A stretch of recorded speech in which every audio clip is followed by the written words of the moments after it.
Hello everyone, this is Anu Chowdary, ఆయుర్వేదన్ family coach. ఈరోజు మనం సీజనల్గా వచ్చే ఇన్ఫెక్షన్స్ గురించి మనం మాట్లాడుకుందాం. సీజనల్గా అంటే మనకి సమ్మర్ అయిపోయింది అండ్ ఇప్పుడే రైనీ సీజన్ స్టార్ట్ అయ్యింది.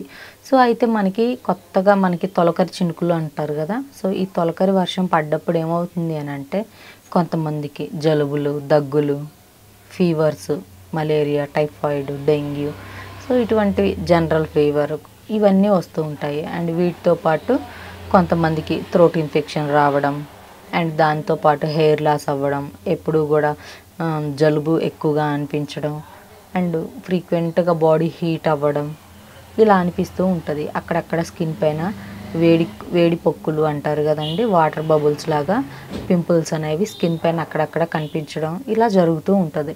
సో ఇవన్నీ ఏంటి అంటే సీజనల్లీ వచ్చే ఇన్ఫెక్షన్స్. సో ఇటువంటి ఇన్ఫెక్షన్స్ నుంచి మనం సేఫ్ జోన్లో ఉండాలి అని అంటే ది ఫస్ట్ వన్ వచ్చేసి మన ఫుడ్ హ్యాబిట్స్ని మనం కరెక్ట్ చేసుకోవాలి. మన లైఫ్ స్టైల్ మోడిఫికేషన్ అనేది చాలా చాలా ఇంపార్టెంట్ మనకి. ఎందుకు అని అంటే మనకి ఇలా సీజన్ మారినప్పుడు ఏంటి అని అంటే మనం రకరకాల ప్లేసెస్కి ట్రావెల్ త్రూ కానీ, అంటే లైక్ మనం అది జర్నీ త్రూ కానీ లేదు అంటే బై వాక్ కానీ మనం రకరకాల ప్లేసెస్ నుంచి వచ్చే వాళ్ళని మనం కమ్యూనికేషన్ త్రూ మనం మీట్ అవుతూ ఉంటాము. సో అయితే మనం అదర్ ప్లేస్ నుంచి వచ్చిన వాళ్ళకి అండ్ అక్కడ ఉండే లైఫ్ స్టైలు, అక్కడ ఎన్విరాన్మెంట్ డిఫరెంట్గా ఉండడం ఇలా ఉంటుంది. సో మనం ఉండే ఒక ప్లేస్లో మన ఎన్విరాన్మెంట్ ఒక రకంగా ఉండొచ్చు అండ్ మన లైఫ్ స్టైల్ ఒక రకంగా ఉండొచ్చు. ఇలా డిఫరెంట్ ప్లేసెస్ నుంచి వచ్చిన వాళ్ళంతా ఒక ప్లేస్లో గ్యాదర్ అయిన టైంలో ఇటువంటి సీజనల్ ఇన్ఫెక్షన్స్ కొంచెం ఎక్కువగా కనిపిస్తూ ఉంటాయి. సో అటువంటప్పుడు ఎనీ ప్లేస్ అంటే ఇవి కామన్ కమ్యూనికేషన్ త్రూ కాకుండా కూడా మన ఇంట్లో ఉన్నా కూడా సీజనల్ ఇన్ఫెక్షన్స్ అనేవి కామన్గా వస్తూ ఉంటాయి. ఇవి ఎక్కువగా చిన్నపిల్లలకి ఎఫెక్ట్ అవుతూ ఉంటాయి. కిడ్స్ వెళ్తూ ఉంటారు స్కూల్స్కి. సో ఒక స్కూల్కి వెళ్ళినప్పుడు ఏంటి అంటే రకరకాల హౌసెస్ నుంచి రకరకాల ఎన్విరాన్మెంట్లో ఉండే కిడ్స్ ఎవరైతే ఉంటారో వీళ్ళంతా ఒకటే క్లాస్ రూమ్లో గ్యాదర్ అవుతూ ఉంటారు ఒకటే స్కూల్లో. సో ఆ టైంలో ఏంటి అంటే కొంతమంది కిడ్స్ నీట్గా ఉండొచ్చు అండ్ కొంతమంది ఉండకపోవచ్చు, కొంతమంది పొల్యూటెడ్ ఏరియాలో ఉండొచ్చు, కొంతమంది నార్మల్ ఇంట్లో ఉండొచ్చు అండ్ కొంతమంది కిడ్స్ హైజీన్ ఫుడ్ తీసుకోవచ్చు, కొంతమంది తీసుకోకపోవచ్చు అండ్ కొంతమంది కిడ్స్కి ఫ్రీక్వెంట్గా ఏదో ఒక హెల్త్ ఇష్యూ వస్తూ ఉండడం, కొంతమందికి ఏమీ లేకపోవడం, కొంతమంది పిల్లల్లో ఇమ్యూన్ సిస్టమ్ కొంచెం డల్గా ఉండడం, కొంతమందికి హై ఇమ్యూన్ సిస్టమ్ ఉండడం. ఇలా ఎందుకు అని అంటే అందరూ ఒక రకంగా ఉండరు. డిఫరెంట్ ఏరియాస్ నుంచి వచ్చేవాళ్ళు వాళ్ళ లైఫ్ స్టైలు అండ్ వాళ్ళ బాడీలో ఇమ్యూన్ సిస్టమ్ అంతా డిఫరెంట్గా ఉంటుంది. సో అయితే మనం చేయాల్సింది ఏంటి అని అంటే ఈచ్ అండ్ ఎవ్రీ కిడ్కి కూడా మనం గుడ్ న్యూట్రిషన్ ఇవ్వడం, మాస్క్ పెట్టడం, గ్లౌజెస్ వేయడం, హాట్ వాటర్ బాటిల్ క్యారీ చేయించడం, కొంచెం ఫుడ్ కూడా మినిమం టెంపరేచర్ ఉండేలాగా ఫుడ్ కుకింగ్ చేసి వాళ్ళకి ఇవ్వడం. సో ఇలా చేస్తూ ఉంటుంటే కొంచెం ఇటువంటి చిన్న సీజనల్ ఇన్ఫెక్షన్స్ నుంచి మనం సేఫ్ జోన్లో ఉండొచ్చు. మనం ఫుడ్ తీసుకునే ముందు హ్యాండ్ వాష్ చేసుకోవడం అండ్ దాంతోపాటు కాటన్ కర్చీఫ్స్ అనేవి, నాప్కిన్స్ అనేవి వాళ్ళకి మనం క్యారీ చేయించడం బ్యాగ్తో.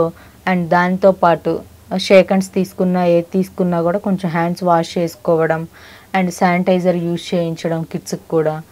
సో చక్కగా కాళ్ళు చేతులు నీట్గా గోరువెచ్చని నీళ్ళతో కడిగించుకోవడం. సో మనకి స్కూల్స్లో హాట్ వాటర్ అవైలబుల్గా లేకపోతే నార్మల్ వాటర్ తోటైనా మనం క్లీనప్ చేసుకోవడం.